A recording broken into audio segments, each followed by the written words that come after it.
La Universidad Nacional Experimental del Magisterio Samuel Robinson, a través de su Vicerrectorado Académico Territorial y apoyados por la Dirección de Educomunicación, presentan el foro abierto Una oportunidad para la paz, bicentenario de la firma de armisticio y tratado de regularización de la guerra 1820-2020, organizado por el Colectivo de Investigación y Formación del Área Geografía, Historia y Ciudadanía. En esta oportunidad disfrutaremos de una ponencia a cargo del magíster Jacinto Parra. Bienvenido. Buenos días tengan todos y todas. Saludos tengan las autoridades: Belkis Bigot, rectora de la Universidad Nacional Experimental del Magisterio; Lisbeth Torcati, vicerrectora de la universidad;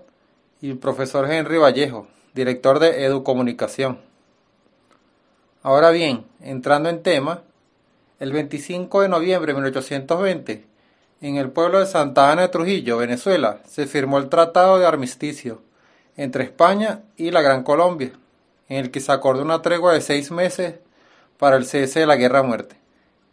El tratado fue firmado el 25 de noviembre de 1820 en Santa Ana de Trujillo, con la representación de la Gran Colombia por parte del general Bolívar y por parte de España de Pablo Morillo.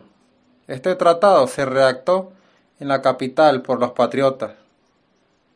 general de brigada Antonio José de Sucre, por el coronel Pedro Briceño Méndez, por el teniente coronel José Gabriel Pérez y Juan Bautista Carrillo Quevedo, y por parte de los realistas destacaron el coronel Ramón Correa, Juan Rodríguez del Toro y Francisco González de Linares. Este acuerdo estuvo compuesto por 15 artículos,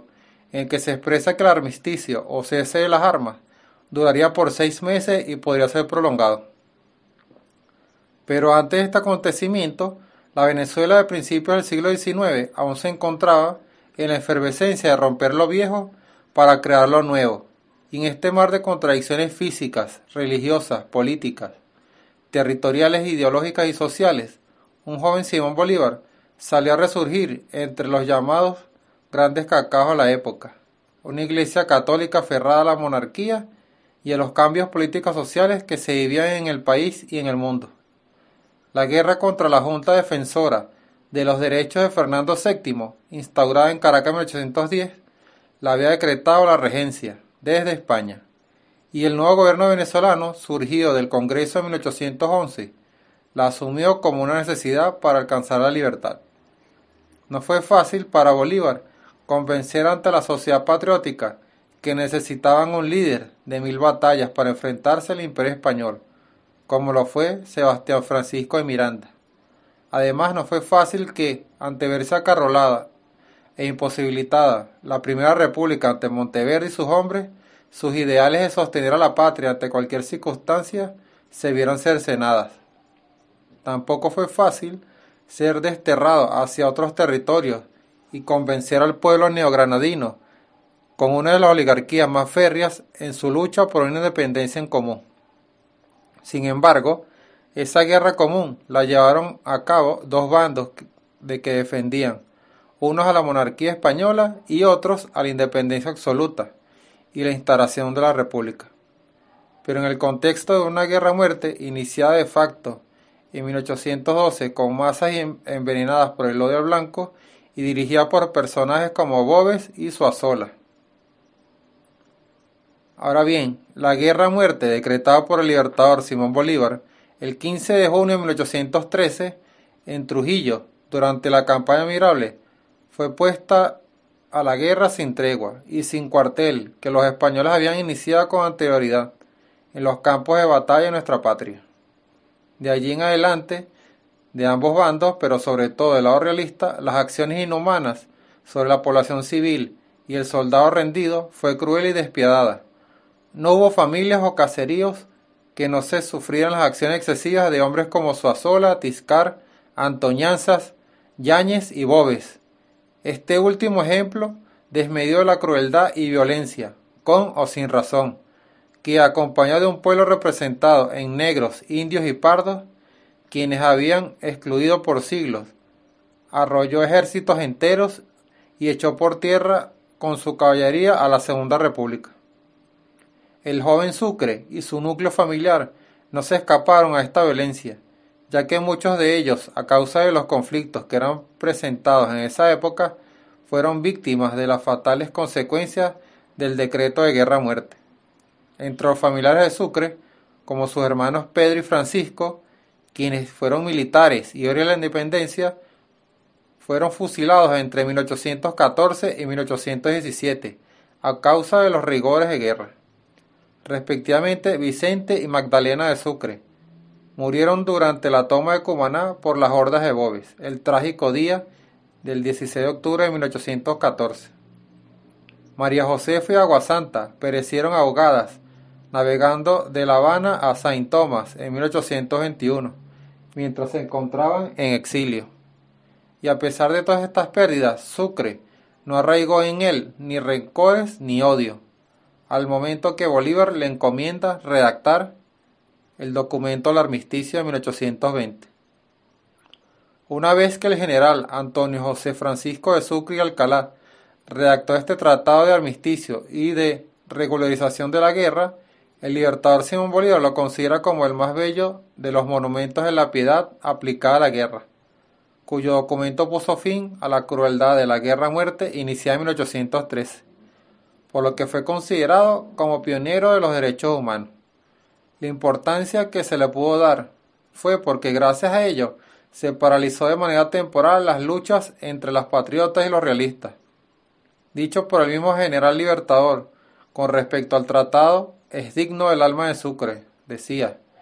ya que a pesar de las grandes pérdidas de familiares del gran mariscal antes mencionada, que con razones muy obvias pudo elevar algo de odio hacia el bando realista, en ningún momento lo expresa, sino más bien todo lo contrario, pues procede a redactar un documento donde pide que a partir de la firma de este tratado cese toda la crueldad en ambas partes. Se hará la guerra entre España y Colombia como lo hacen los pueblos civilizados.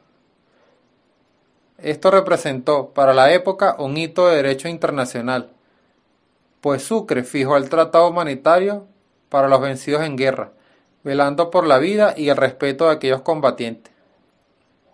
Al momento de firmarse este tratado para que se haya derogado definitivamente el decreto de guerra-muerte, el libertador Simón Bolívar emplea sus más grandes demostraciones como líder, al permitir reorganizar sus tropas para así continuar con la última estocada y lograr la independencia venezolana. Bolívar, para recuperarse de las graves consecuencias luego de las batallas libradas ante la firma del tratado de armisticio, se enfocó en aumentar sus efectivos de tropas, dándole así el tiempo necesario durante su cumplimiento para dotar, movilizar armamento y caballería, desplegando una mejor logística para reforzar sus hombres, dándole la recuperación a aquellos que fueron heridos y que de una u otra forma regresaban al campo y permitir la organización final para que se pueda librar la que hoy por hoy es la más grande batalla que se ha realizado en toda la historia venezolana. El general Pablo Morillo, que había llegado a América en 1815, comandando una expedición armada dirigida a pacificar a Venezuela y a la Nueva Granada, le tocó dejar la espada para esgrimir la pluma que lo llevaría, junto al libertador Simón Bolívar, presidente de la República de Colombia, a firmar los tratados de armisticio y regularización de la guerra en 1820 en Santa Ana, Trujillo. La lectura atenta de aquel acontecimiento nos ayudaría a los venezolanos de este siglo XXI a entender que la paz no tiene contendientes, que es una conquista de todos y que la tarea de los verdaderos líderes políticos es hacer posible que el natural conflicto de intereses que divide a la sociedad sea canalizado por métodos democráticos, limitando cualquier tipo de violencia, bloqueos internacionales, medidas coercitivas y responderle todos como venezolanos y venezolanas a este imperio actual como lo hizo Bolívar, cuando en respuesta a Morillo declaró: el gobierno de Colombia quiere manifestarle a vuestra excelencia y a toda la nación española que prefiere la paz a la guerra, aún a su propia costa, y propone entrar en comunicaciones con vuestra excelencia para transigir las dificultades que ocurran sobre el armisticio